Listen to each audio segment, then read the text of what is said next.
Bonjour à toutes et à tous, merci de l'invitation à cette belle journée. Je suis assez contente, malheureusement pas d'être là, mais de vous parler. J'espère qu'on aura l'occasion d'échanger par écrit après mon intervention.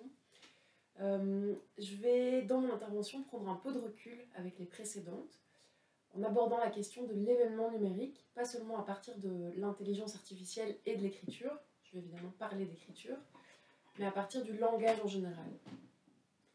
Mon point de départ, c'est l'idée qu'on assiste à un phénomène important qui modifie nos modes de fonctionnement individuels, collectifs, politiques et sociaux, que cet événement se produit à cause de la généralisation des technologies numériques.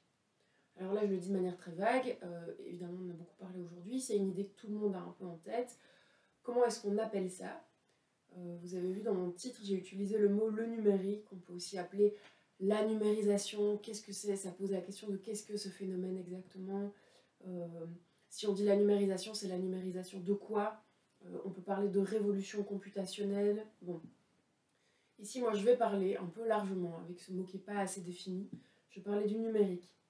Justement parce que je fais le pont entre le numérique, comme un mode technique spécifique qui s'oppose à l'analogique, donc un mode d'enregistrement spécifique, et puis le numérique, cette espèce d'idée vague et générale, où on peut dire la numérisation, comme un événement qu'on peine à spécifier, à qualifier, et qui se caractériserait comme la généralisation de cette spécificité technique qu'est l'enregistrement numérique par opposition à l'analogique. Alors, ce qui m'intéresse surtout dans cette idée, c'est le fait que c'est souvent associé à un danger. C'est quelque chose qu'on peut appréhender à partir du sens commun, qu'on comprend dans le sens commun. On passe trop de temps sur nos smartphones, les réseaux sociaux seraient un déversoir de bêtises, voire de haine. On assisterait à une destruction de la vraie communication. Depuis 1 ou 2 décennies, on assiste aussi à une multiplicité de parutions sur ce thème, qui alertent sur différents aspects. Notre attention serait captée par les différents dispositifs numériques qui nous entourent, rendant impossible toute concentration longue. C'est-à-dire que c'est plus intéressant de nous faire cliquer à l'infini sur des images que de nous faire réfléchir, hein, je le dis un peu platement. On a l'idée de filter bubble qui nous confronte uniquement à des contenus, qui nous confortent dans des opinions qui sont déjà les nôtres, qu'on a déjà, nos propres opinions. Les algorithmes de suggestion qui uniformisent nos choix, qui nous réduisent à des profils algorithmiques séparés du réel. Je cite un peu différents courants qui ont analysé ça. Évidemment, l'idée que nos données sont utilisées par les grands acteurs du numérique. Ici, je dresse à dessein un portrait extrêmement général pour montrer le caractère protéiforme de cet événement qui nous occupe, y compris dans ses dangers, dans ce qui est souvent pointé comme danger. Alors, ce que je voudrais faire remarquer ici, le constat sur lequel je me base, c'est l'idée que dans l'optique où on analyse les modifications des modèles de vie ou des modèles politiques, c'est le thème de l'automatisation et de l'uniformisation qui ressort, qui obsède presque les discours contemporains à propos de ce qui se passerait avec cet événement numérique auquel je donne à dessein un nom un peu large. Globalement, on serait confronté, de manière contemporaine, à une automatisation toujours plus grande. Alors là encore, je disais numérisation de quoi, ici automatisation de quoi, c'est aussi très très large. Je vais travailler sur cette idée qui n'est pas toujours très bien spécifiée. Ici, j'essaye de donner une idée générale de ce qu'on a en tête quand on essaye d'analyser cet événement, de par quoi le discours contemporain est obsédé, de ce qu'on pense tous, qu'on en soit critique ou pas, hein, quand on pense à ça. Donc, il y a l'automatisation du jugement, il y a l'automatisation des choix, voilà, sur le jugement et toute la question du jugement judiciaire, etc. Bon, ce qui m'intéresse avec ça, c'est que l'époque contemporaine est obsédée par cette idée d'uniformisation, mais à la fois toutes ces critiques prolongent une critique de la technique, donc pas forcément du numérique, mais une critique de la technique, donc qui a été un des grands thèmes du XXe siècle. La technique déjà, encore une fois, assez large, la technique, qu'est-ce que ça veut dire ? Ça a été spécifié en philosophie. Donc la technique comme force d'uniformisation des modes de vie, des décisions, etc. Ça, c'est pour dresser un portrait assez large, assez général. Plus précisément, la question que je voudrais traiter, c'est celle du langage. Donc, vous l'avez vu dans mon titre, hein, le numérique, langage contre langage. L'idée, en tout cas l'idée qui m'intéresse, le questionnement que moi je vois là-dedans, c'est qu'il y aura un problème, une question, parce que le numérique à la fois fonctionne comme un langage, et en l'occurrence comme une écriture, je pense que ça a déjà été beaucoup abordé, et à la fois le numérique paraît avoir des effets sur le langage, et en l'occurrence des effets négatifs. Donc la question, on peut la resituer dans l'enjeu de la communication en général. Les technologies de l'information et de la communication répandent, étendent ou généralisent la communication, mais en même temps, elles la détruiraient. Il y aurait quelque chose de ça, d'une communication qui se retournerait contre elle-même, éventuellement quand elle devient technique. Bon, je ne vais pas traiter cette idée précise, mais c'est pour resituer dans ce débat qu'on peut avoir. Donc on peut, évidemment, je vais mettre ça en parallèle avec cette idée d'effet sur le langage, du numérique qui à la fois fonctionne comme un langage, d'où le titre que j'ai proposé de langage contre langage. Alors ce que je veux faire avec cette idée ici, je ne veux pas forcément la soutenir, plutôt au contraire, je vais inviter à prendre du recul par rapport à cette idée. C'est vraiment une idée que j'observe, qui obsède toutes les analyses du numérique, mais qui même a tendance à nous obséder quand nous, on se rapporte au numérique. Donc parfois, il est même difficile de se distancer. Et à la fois, ça paraît à la fois complètement évident, enfin vraiment c'est quelque chose, on peut le dire, c'est toujours la blague, comment tu parles de ta thèse à des dîners de famille, etc. Là moi quand j'en parle comme ça marche très bien, tout le monde voit très bien de quoi je parle et tout le monde a quelque chose à dire. Mais à la fois, en fait, on voit pas très bien comment ça se passe concrètement.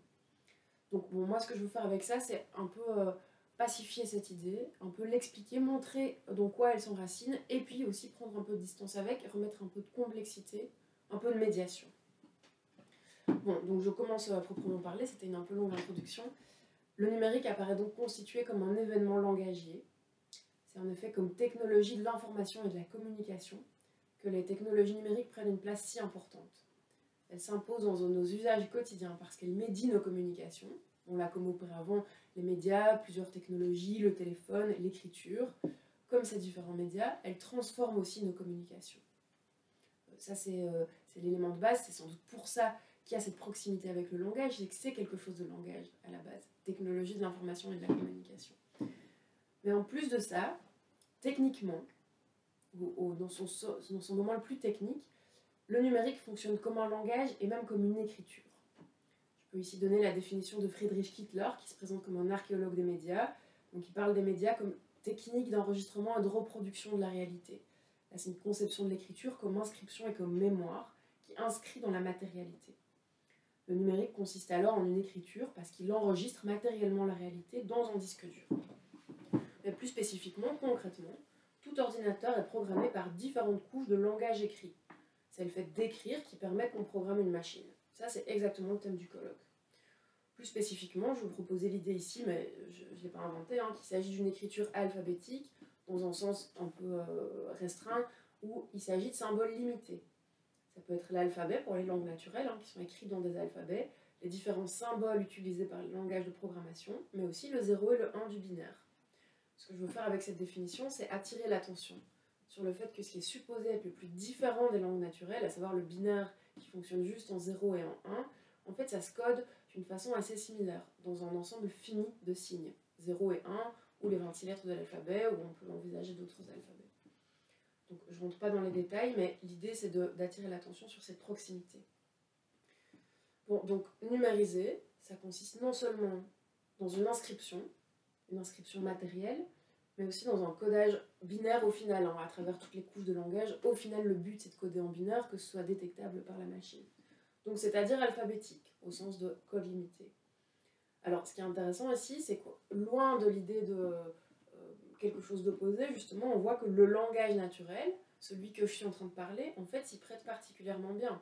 Bon, là, je suis en train de vous parler, c'est codé à travers le son, etc., mais je lis partiellement un texte qui est déjà écrit, que j'ai d'ailleurs écrit en numérique, et donc concrètement, l'écriture, à travers les standards Unicode, etc., se code assez bien et assez facilement.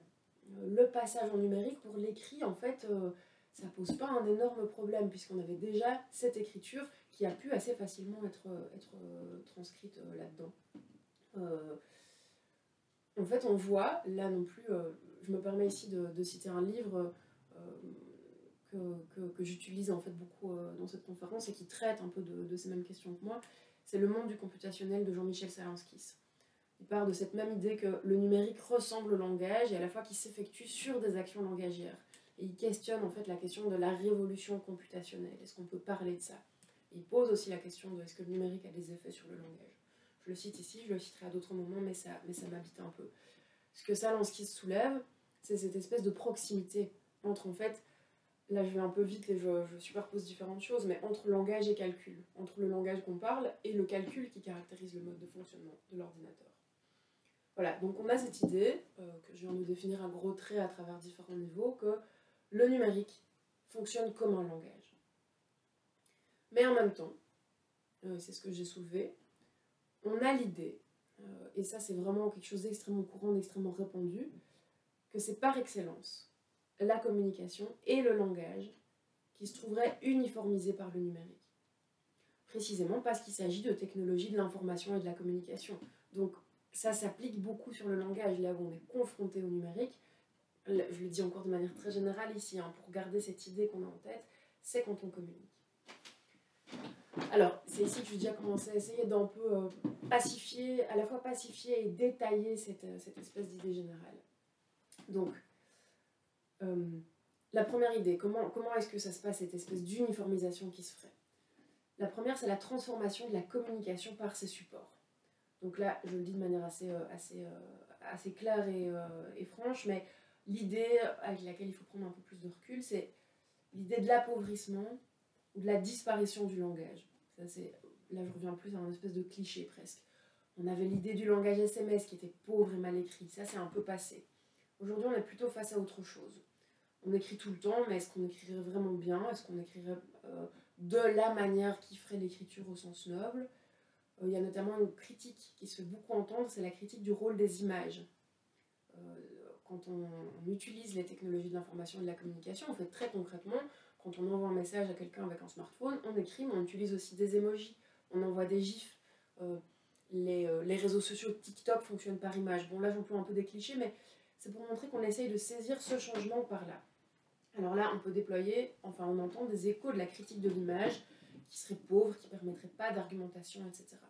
Par rapport à un texte qui serait beaucoup plus polymorphe, ce genre de choses. Et ensuite une critique de réactions stéréotypées. Par exemple le like sur Facebook. Ça réduirait la diversité du langage au like. Sans doute paradoxalement encore plus avec les nouvelles réactions. Ça réduirait la diversité de l'émotion humaine aux réactions que Facebook nous propose. Aime, adore, je ris, je suis triste, je suis fâchée. Alors il y a une hypothèse formelle aussi, parce que donc il y a toute l'idée que le langage représente quelque chose à saisir pour les plateformes. Ça c'est l'hypothèse du capitalisme linguistique qui a été développée par Frédéric Kaplan. Idée selon laquelle le langage serait influencé par les biais machiniques de Google, notamment par les saisies automatiques des champs de recherche. L'idée que Kaplan défend, je passe rapidement, c'est qu'il y a un enjeu économique dans le langage, que les mots sont valorisés. En fait, les annonceurs achètent des mots sur lesquels ils vont mettre leur publicité sur Google. Donc il y aurait un intérêt à influencer le langage. Alors ici, je donne un peu les hypothèses comme ça, je ferai un travail de mise à distance après. Ici, je voudrais immédiatement faire une petite nuance sur cette hypothèse de Kaplan qui a été développée déjà il y a 10 ans. Donc déjà rappeler que les usages évoluent et qu'aujourd'hui on est peut-être moins dans une centralité de Google notamment. Après il y a quelque chose d'intéressant dans ce qu'il propose, c'est l'idée de l'économie de l'expression. On entend souvent parler de l'économie de l'attention. Ici c'est aussi une économie de l'expression. Voilà. Et puis aussi la difficulté qui est mise en avant ici, sur laquelle je vais revenir, qui m'habite, c'est en fait, on voit bien qu'il se passe quelque chose, mais comment tout ça peut avoir un effet sur le langage. Là, avec Kaplan, quelque part, on comprend qu'il y a un intérêt à l'expression, etc. Mais comment, en fait, les biais machiniques peuvent normaliser le langage? L'hypothèse de Kaplan, c'est avec la suggestion automatique. Bon, voilà, est-ce que vraiment ça fonctionne? Peut-être là où on est tous en fait confrontés à une difficulté. Alors plus largement, je pense que l'idée qui est en jeu dans cette idée, c'est l'idée de l'écartement de l'humain au profit de la logique de la machine ou de l'automatisme. Donc ici, on s'éloignerait de l'idée de la continuité de l'écriture. Là, c'est une critique, c'est la critique de la technique en général et du numérique en particulier. Notamment, on entend beaucoup les algorithmes qui remplaceraient l'humain dans le jugement, etc. Au niveau théorique, ici, je lis une citation d'un auteur, Jean-Michel Beignet, qui a développé une critique de la technique et du numérique en particulier, et qui met le doigt sur ce point. Je lis la citation. Donc il parle des perspectives offertes par l'informatique et l'automatisation et la robotisation, etc. Et il dit que l'important est de comprendre que ces perspectives ont tout en commun d'écarter le langage, l'univers des signes, le symbolique, au profit des simples signaux dont sont capables les machines, ou les symboles mathématiques nécessaires aux algorithmes. Donc ici, on a l'idée, voilà, il y a la perspective mathématique des algorithmes et il y a le langage de l'autre côté. Là où on avait fait une continuité, ici, il y a cette opposition. Je ne l'assieds pas encore vraiment, je montre qu'elle existe. Donc cette perspective, comme je l'ai dit, s'inscrit dans le prolongement d'une critique de la technique qui a beaucoup été développée en philosophie. On l'a évoqué à propos de l'uniformisation. En l'occurrence, ici, je vais beaucoup parler de Heidegger, dont vous avez sans doute entendu déjà parler. Je vais un peu faire de la technicité philosophique, mais en essayant toujours de revenir à cette idée qu'on essaye d'appréhender ce phénomène à travers ce discours. Et ce discours, je crois que c'est Heidegger qui l'a vraiment formalisé de la manière la plus serrée, en établissant, en répondant, alors de manière plus ou moins satisfaisante. Pour ma part, je pense qu'il faut prendre de la distance avec ça, mais en tout cas en travaillant cette idée de l'effet sur le langage. Alors pour ça, il faut revenir à la question de la critique de la technique de Heidegger. Pour Heidegger, la technique agit, donc il l'enracine dans une critique de son action à travers la science moderne. Pour Heidegger, la technique agit comme l'instrument de la science moderne en sommant ou en mettant en demeure la nature de se révéler comme objectivité calculable. Il se réfère à Max Planck, l'un des fondateurs de la physique quantique, en citant la phrase « Le réel est ce qui peut être mesuré ». Il s'agit donc de transformer la réalité en quelque chose de mesurable. C'est ce que fait la technique. Elle transforme la nature, elle intègre la nature dans cette économie du mesurable, du calculable, du mathématisable. Donc pour Heidegger, tout ça serait parallèle et impliquerait ni plus ni moins que la fin de la pensée, de la philosophie et du langage. Alors en l'occurrence, dans Langue de tradition et langue technique, il montre comment ce processus s'applique au langage, comme on l'entend dans le titre. C'est un texte de 1962, une conférence adressée à des ingénieurs, et ça pourrait constituer une sorte de paradigme philosophique de ce que je mets en avant, donc cette opposition entre technique et en l'occurrence numérique, même si Heidegger ne parle pas précisément de ça, mais il parle du calcul, donc il a déjà saisi quelque chose, et langage.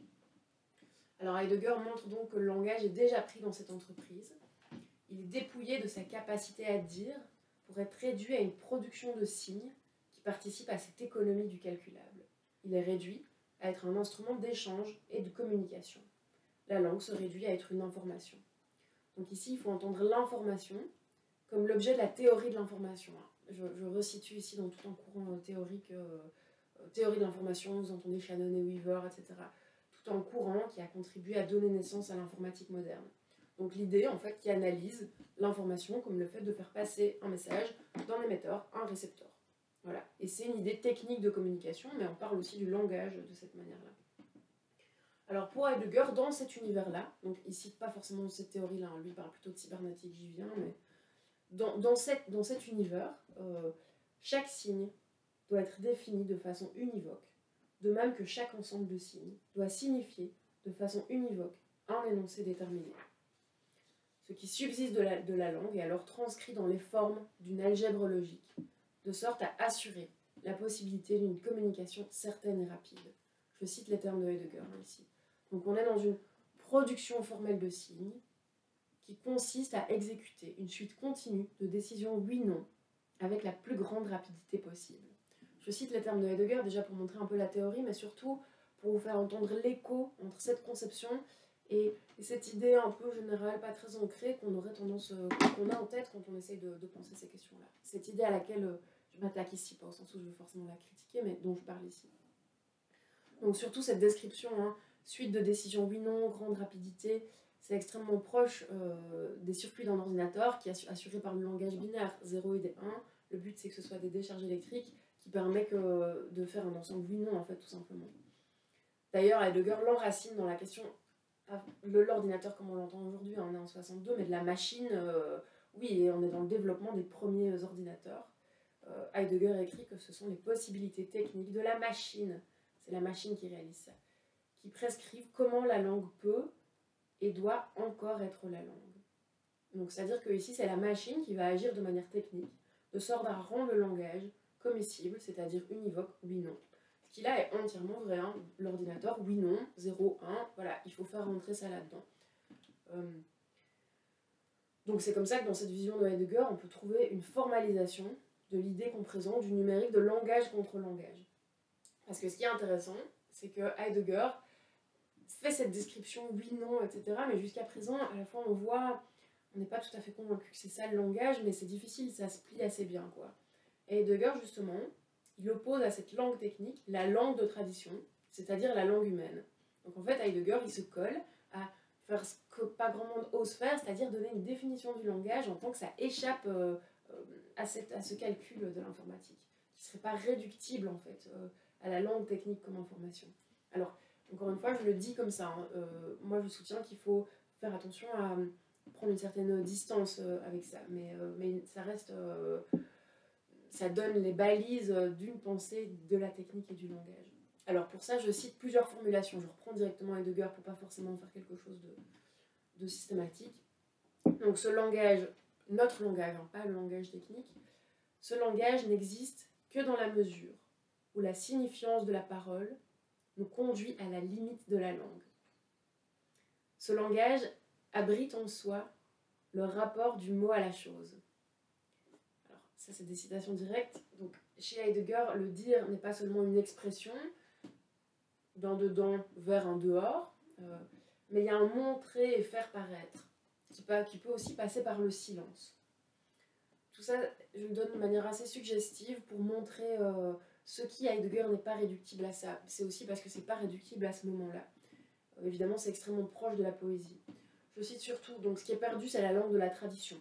Là, je cite une citation un peu plus longue qui permet vraiment de saisir ce qu'il veut dire et ce qui est assez important, je crois. Donc ce qui est perdu, c'est cette langue de tradition. Et ici, alors là, on pourrait dire, ah bah, Heidegger, purement réac, la tradition, voilà. Alors, je suis pas du tout spécialiste d'Heidegger, mais déjà avec ça, je trouve qu'on voit qu'il y a un peu plus que ça, tout en sachant qu'il y a un côté technophobe. Donc, je lis l'extrait, sur la langue de tradition. La tradition n'est pas pure et simple passation, mais préservation de l'initial, sauvegarde de nouvelles possibilités, de la langue déjà parlée. C'est celle-ci qui renferme l'informulé et en fait don.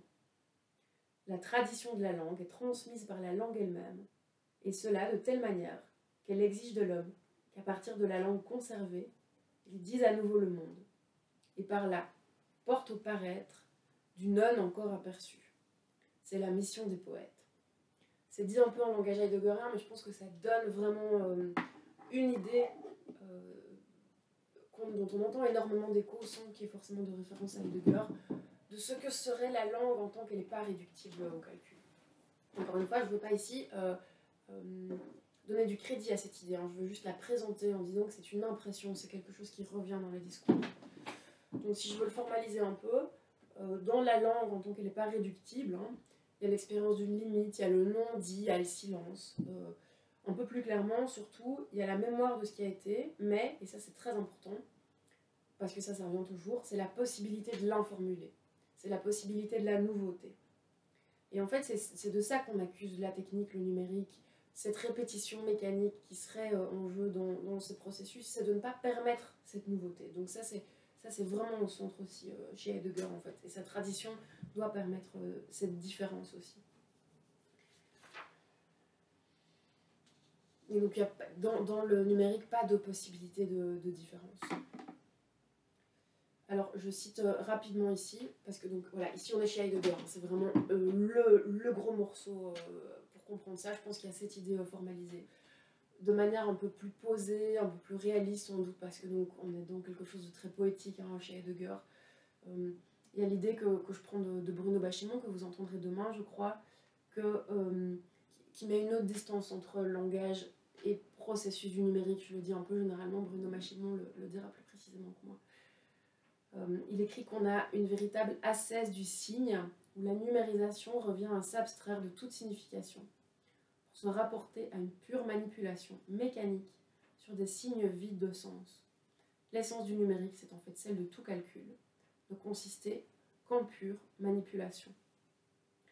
Là, on peut compléter, en fait, le numérique est une forme de procédure. Là, c'est un calcul, pas au sens de réduction, mais au sens de procédure. On indique un chemin à prendre et peu importe la signification qu'il y a dedans. Et ça, là, c'est Salanskis qui le dit, c'est peut-être là qu'il y a quelque chose comme du non-sens. C'est une impression de non-sens qu'il peut avoir. Je dis tout ça à dessein pour faire sentir qu'on est dans une impression de non-sens quand on essaye de comprendre ce qui se passe dans le numérique. Alors, donc comme je l'ai dit, on est dans des impressions. Tout ça reste encore assez suggestif en fait. Et surtout, moi, c'est mon impression personnelle, hein, je peux être critiquée là-dessus, mais on comprend l'opposition des deux types de langage. Éventuellement, on peut l'admettre, je ne suis pas forcément convaincue, mais puisque là, en plus, on voit qu'on n'est plus forcément dans une opposition, mais qu'on est dans une procédure. Et donc, en quoi cette procédure va s'imposer. En tout cas, en quoi, soit c'est du calcul, soit c'est une procédure, mais on ne voit pas en quoi ça... Enfin, moi, je ne vois pas, en tout cas. En tout cas, j'ai une frustration par rapport à ça. En quoi ça peut s'imposer sur notre langage. Mais c'est ici qu'on a encore besoin de Heidegger et que Heidegger peut vraiment être encore intéressant. Parce qu'il propose encore un stade supplémentaire. D'un point de vue plus métaphysique, ou en tout cas plus général, il s'est penché sur la question de la cybernétique, qui pour lui accomplit un pas de plus en généralisant cette vision technique du monde. Donc la cybernétique, vous voyez ce que c'est, hein, c'est la science de la communication, développée par Wiener, McCulloch, développée au XXe siècle, qui accompagne le développement de l'informatique, mais aussi des sciences et technologies de l'information et de la communication. L'idée, c'est que tout savoir, tout, c'est très généraliste, doit être traité comme un système de communication, avec des éléments qui s'échangent dans un système de communication. Alors, la lecture heideggerienne montre et s'appuie sur la dimension globale de cet événement cybernétique, au-delà de l'élément de la machine-ordinateur. Donc l'idée, c'est que la cybernétique est la science de la communication, que tout va y devenir équivalent. En tout cas, c'est ce que pointe Heidegger, aussi dans un remplacement de la métaphysique. Et le langage est aussi pris là-dedans. Alors, ça reste encore un peu vague ici, ce que je veux dire avec ça. C'est qu'avec Heidegger, on peut avoir cette idée que, justement, ça ne se passe pas juste dans l'ordinateur, ça se passe dans la généralisation d'un système. Ça ne nous dit pas tellement plus concrètement ce qui se passe, mais ça nous fait comprendre l'idée qu'on a. On n'est pas juste face à un ordinateur, on est dans un système. Voilà. Bon. Je pense que là-dessus aussi, il faut encore être exigeant et être critique. Et pour être un peu plus précis, je vais encore citer Salanskis, qui lui aussi partage ces difficultés de la différence entre langage et calcul. Hein. Parce que lui, il voit bien la procédure, mais voilà. Donc il explique que ce qui se passe, c'est des nouveaux supports et des nouvelles procédures qui, là je cite, dans leur nouveauté, ont la même sorte d'universalité que le langage ou les langages. Il y a cette subtilité aussi. Ils leur ressemblent et les singent tout en étant manifestement autres. Et leur puissance de capture va d'ailleurs au-delà du linguistique. On songe ici à l'image et au son. Donc c'est cette universalité qui à la fois ressemble au langage et qui le dépasse, qui permettrait la capture plus large. Encore une fois, je dis ça juste uniquement pour esquisser quelque chose. Une espèce, là, avec Salanskis, ce qui est bien, c'est qu'on est toujours dans l'impression qu'on aurait. Il permet de comprendre l'impression qu'on aurait. Et moi, je veux ici en rester là. À dessein, ça donne un portrait assez suggestif. Donc en tout cas pour la deuxième partie. Donc c'est ici que je voudrais proposer une ouverture et une conclusion en deux temps. La première à partir de Jacques Derrida, qui est un des auteurs sur lesquels je travaille, un philosophe français, qui peut permettre de renouer la question du langage et de la technique et d'un peu minoriser cette rupture. Et ensuite, je voudrais proposer une ouverture un peu plus libre et un peu plus pragmatique sur ce qui se passe concrètement. En fait, qu'est-ce qui se passe au niveau du langage? Revenir dans notre langage du quotidien, qu'est-ce qui se passe? Je ne vais pas forcément répondre à tout ce que j'ai mis en avant, mais je vais inviter à sortir un peu de cette espèce de masse générale pour spécifier concrètement ce qui se passe. Alors, donc, ma première conclusion, ouverture à partir de Derrida. Derrida développe une conception du langage comme technique. C'est quelque chose qui est assez accepté par pas mal de chercheurs et chercheuses qui travaillent sur Derrida. Alors, il est connu par excellence pour ses thèses sur l'écriture, selon lesquelles l'écriture est déterminée dans l'histoire de la métaphysique comme secondaire, dérivée par rapport à l'oralité, qui serait une forme première du langage. Par rapport à ça, le travail de Derrida consiste à travailler sur des textes qui placent l'écriture comme secondaire, donc qui montrent que l'écriture est secondaire et même dérivée et abîmée. À partir de là, il extrait les caractéristiques de l'écriture. Dans ces textes, comment est-ce qu'on caractérise l'écriture? Et puis là, le travail de Derrida, le travail de la déconstruction, hein, qui est le courant ou le mode de pensée de Derrida, consiste à montrer que ces caractéristiques secondaires s'appliquent en réalité à tout le langage. Alors, sur l'écriture, une des caractéristiques de l'écriture est supposée être l'absence. J'écris parce que mon destinataire n'est pas là, je lui envoie une lettre par exemple. Derrida montre qu'en fait tout le langage se déroule dans l'absence potentielle, puisque je dois parler en code qui doit ne pas être compris si je suis là. Je simplifie et je vais vite. En fait, l'écriture est alors déterminée comme télétechnologie, technologie qui permet de communiquer dans l'absence. Et donc tout le langage est montré dans sa continuité par rapport à ces télétechnologies. Donc on a vraiment cette idée de continuité à partir de Derrida. Les questions de mémoire et d'enregistrement ont été beaucoup travaillées aussi à partir d'autres auteurs. Ici, je voudrais plutôt ouvrir sur une autre caractéristique à partir de Derrida, celle de l'information et de l'échange de messages et de signaux dans la lignée de ce qu'Heidegger critique, ce que j'ai vu jusqu'à présent. Alors, je vais être un tout petit peu technique ici, je vais aller un peu vite, mais je vais essayer de dire après la raison pour laquelle je parle de tout ceci. Derrida garde de Heidegger l'idée de différence. Elle est au centre chez Derrida, tout est différence, il n'y a pas d'unité à soi. Mais par rapport à Heidegger, Derrida, donc l'idée que le langage serait différent, ça, on l'a vu par rapport avec Heidegger, et c'est une idée assez connue. Qu'est-ce qui est réduit en fait, qu'est-ce qui serait réduit dans le langage technique? C'est le fait que le langage puisse être porteur de différence et de nouveauté. Donc ça, chez Derrida, c'est très vrai, le langage est porteur de différence et de nouveauté. Je le dis un peu platement. Mais Derrida ne va pas garder la différence entre la langue de tradition et la langue technique. Je l'ai dit à partir de l'écriture, en fait, sa langue, le langage pour Derrida est toujours technique. Il ne va pas non plus garder la différence entre une théorie de la signification, une sémiotique, où on aurait cette signification, puis une théorie de l'information qui serait technique. Parce que pour Derrida, en fait, la différence est toujours enracinée dans la répétition, qui elle-même est toujours une répétition technique. Pour Derrida, il y a toujours différence, parce qu'il n'y a pas d'origine. Et donc, il y a toujours une répétition. Ça, c'est vraiment la base de Derrida. On ne peut pas se référer à une origine du langage, il n'y a que cette différence. Il n'y a que cette répétition qui produit en même temps différence. Donc, autant dans le langage que dans, en fait, une répétition machinique. Il faudrait peut-être nuancer ça, mais je vais m'en contenter ici. Deux gestes de Derrida. Il faudrait vraiment prolonger, mais j'essaie de dire les deux gestes qui m'importent ici. En fait, ce que Derrida dit, c'est, même dans la conception sémiotique du langage, même dans celle qui parle et qui part de sa signification, il y a toujours répétition. Donc là, on enlève la différence entre quelque chose qui serait de l'ordre d'une répétition machinique, du même, et quelque chose qui serait de l'ordre du langage, de la signification. Mais en même temps, il n'y a jamais de répétition sans différence. Il y a toujours une différence. Ça, c'est les deux gestes de Derrida. Alors l'ouverture par rapport à ça, c'est de ne pas penser de cette rupture, de ne pas partir de cette rupture entre langage et information. Je trouve ça assez productif, en fait, vu la difficulté qu'on a à penser la rupture entre les deux. Mais il y a autre chose, et ça c'est peut-être quelque chose sur lequel il faut réfléchir plus loin, c'est des pistes, moi-même j'ai pas fini à propos de ça, mais il y a l'idée que le langage ne peut pas être réduit chez Derrida. Vraiment, il n'y a pas de possibilité, il y aura toujours cette différence qui persistera. Alors, très concrètement, là, voilà, je reviens, j'ai fait un petit passage beaucoup plus technique en philosophie. Il me semble ici qu'en fait, c'est profondément... Il y a quelque chose, je ne sais pas si c'est entièrement vrai, mais il y a quelque chose de profondément vrai, puisque ça peut nous inviter à voir comment la variation reste toujours. Comment il y a une nouvelle polysémie. Je vais citer par exemple l'exemple des emojis. Si vous voyez le petit emoji que moi j'aime beaucoup, j'utilise beaucoup, celui avec la tête à l'envers.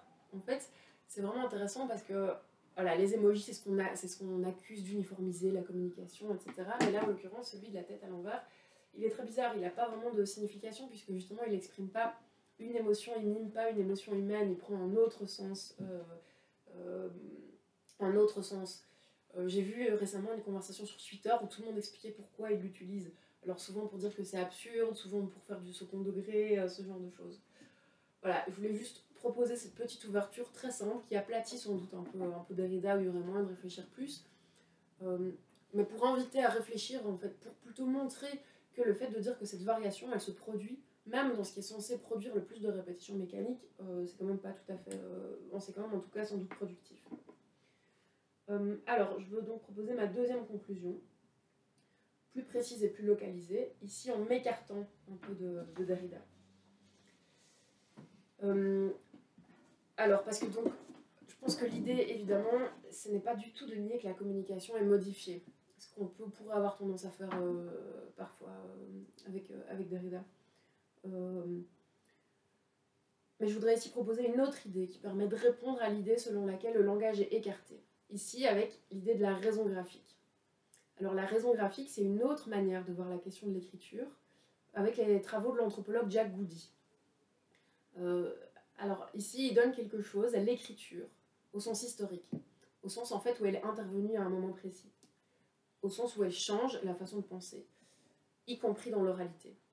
La raison graphique de Goody, c'est l'idée de montrer que les sociétés où il y a une écriture fonctionnent de manière différente. Alors, notamment parce que l'exemple qu'on cite toujours, c'est pas juste écrire sur une feuille, mais c'est tout ce qu'avoir l'écriture permet de faire graphiquement, notamment les listes et les tableaux, qui nous permettent vraiment d'organiser une pensée. Bon, Goody va beaucoup plus loin que ça, mais donc l'idée c'est que cette différence qui est venue par l'écriture, et c'est là que c'est pas opposé à Derrida, elle habite tout le langage, même l'oralité. Notre oralité va être changée par la façon dont on a une écriture. Alors, je veux juste dire encore un petit mot un peu plus technique ici. Souvent, on a tendance à utiliser Goody en appui de Derrida, en disant l'écriture et l'oralité sont mélangées, l'oralité a des caractéristiques de l'écriture. Je pense qu'il y a une différence chez Goody, qui est de dire que l'écriture arrive à un moment précis. Chez Derrida, c'est une pensée métaphysique. L'oralité, même en fait, quand on n'a pas de technologie d'écriture, est déjà habitée par les caractéristiques qu'on donne à l'écriture, d'où le fait qu'il parle aussi d'archi-écriture. Chez Goody, on parle vraiment de quelque chose de concret qui peut ne pas exister et qui donne des caractéristiques différentes. Cela dit, je ne crois pas que les deux sont incompatibles. Je ne vais pas rentrer dans la question ici, mais je crois que Goody permet de penser la spécificité d'un moment technologique, qui peut être utile en fait pour penser peut-être la spécificité du numérique. Il y a des spécificités. D'ailleurs, petite parenthèse, j'en ai pas du tout parlé, mais je suis en train de parler à mon écran ici. J'aimerais vraiment voir vos visages. Voilà, il y a des spécificités. Alors, je crois qu'on ne peut pas, par contre, aujourd'hui, faire la même analyse que Goody au niveau collectif et civilisationnel comme il fait. Hein. En tout cas, moi, j'en suis pas capable et j'aurais tendance à attirer l'attention, à inviter à une certaine prudence par rapport à ça. Mais je pense qu'au niveau individuel, cette idée de raison graphique, elle peut déjà apporter des choses. Alors, parce que, donc, comme j'avais dit, je voulais parler de qu'est-ce qui se passe concrètement en fait, dans notre langage par rapport au numérique. Alors, il semble que c'est en fait au niveau des espèces de micro-actions quotidiennes que le changement soit important. Concrètement, nos vies, enfin nos manières de communiquer et nos manières d'organiser nos vies en général ont quand même vraiment été changées avec l'importance des ordinateurs et des téléphones, et des smartphones et de... Enfin voilà, il n'est pas question de nier que c'est très différent. Alors en particulier, les tâches d'écriture quotidienne, et ici je parle pas de l'écriture sur un traitement de texte, hein, mais je parle de tout ce qui est justement les listes, les courriers, les agendas, les notes qu'on prend, etc. Tout ce qui en fait constitue la raison graphique. Quand elles ne restent pas manuelles, hein, il y a encore beaucoup de gens qui font ça à la main, elles ont été massivement déviées vers des applications dédiées. Donc elles ont été numérisées. Par exemple, réserver un ticket de train, on ne va plus parler à quelqu'un, on clique dans une application. Faire sa liste de courses, on va peut-être cocher des choses dans une application dédiée. Alors ici, il y a une nouvelle distribution en fait, d'une espèce de raison graphique, de choses qui étaient liées à l'écriture ou à autre chose. Notamment, il y a une question que je me pose, où je me dis en fait comment on sera dans 10 ans, hein, qu'est-ce qu'on aura comme technologie, qu'est-ce qu'on n'a pas encore imaginé à l'égard du smartphone, on n'avait pas imaginé, même quand les GSM sont arrivés, c'était un truc qui servait à téléphoner, quoi. Bref. Alors il me semble, mais là vraiment c'est un peu le moment Madame Irma, mais à partir de ce qu'on a aujourd'hui, il y a un peu deux perspectives. Il y a les interfaces graphiques et il y a l'oralité machinique. En fait, est-ce qu'on va tout faire avec des interfaces graphiques en cliquant, ou est-ce qu'on va beaucoup parler en disant ok Google, j'ai rendez-vous à telle heure, ok Google, est-ce que le resto est ouvert, etc. Évidemment, il y a la question de l'étendue de l'automatisation et du traitement des données. Mais j'aime bien cette espèce d'ouverture qui permet de poser un peu plus la chose, quoi, et qui dit ok, on va avoir des changements, mais qu'est-ce qui seront ? En fait, la question c'est aussi est-ce que ce sera plus graphique ou est-ce que ce sera plus oral ? Alors, sur la question de la disparition du langage, est-ce que c'est une disparition du langage ? Dans l'oralité, là le langage persiste, mais on peut avoir l'impression qu'il est asservi à la machine, puisqu'on se met à parler à la machine. Dans l'interface graphique, on peut avoir l'impression que le langage est écarté, comme réflexion ou comme délibération. Que toutes ces interfaces en ligne, Google Agenda, etc., il y a une image, tout se fait par image, qui passe par un effacement de l'écriture. C'est aussi voisin de l'idée, qui revient souvent dans toute cette littérature, qu'on ne voit plus le code. Entre les interfaces graphiques et les interfaces en ligne de commande, il y en a une où on voit le code et l'autre où on ne verrait pas le code. Il y a une grande idée qui est de dire qu'on perdrait un certain rapport à l'écriture par rapport à ça. Ça vient notamment chez Kittler. Alors ce que je vous proposais à partir de là, à propos de la raison graphique de Goody, c'est de brouiller cette opposition, dans la mesure où Goody dit que notre langage est toujours soutenu par du graphique. Alors quand il dit ça, c'est-à-dire par l'écriture, hein, mais aussi, et là il lie complètement les deux, il lie complètement écriture et image, là où on pourrait avoir envie de les opposer. Et donc ça, c'est rejoué par les interfaces graphiques. Le langage et la pensée sont toujours technologiques, hein. Ça c'est devenu une espèce de lieu commun, mais il faut voir en quoi. Et ici, pour le dire un peu platement, on organise notre pensée visuellement. Et donc ici, il y a une autre ouverture, dans quoi les technologies et les applications rejouent le langage dans sa dimension technologique. Puisqu'elles le font donc en tant que notre pensée est toujours soutenue par une image. Et ici, c'est autrement que par une opposition. Ce qui n'empêche pas par ailleurs d'être critique, mais c'est là-dessus que je voudrais finir. Donc inviter que ce soit par des attentions quotidiennes aux variations qui nous habitent, mais aussi par cette notion de raison graphique, avoir tout ça aussi autrement que comme une opposition. Je vous remercie.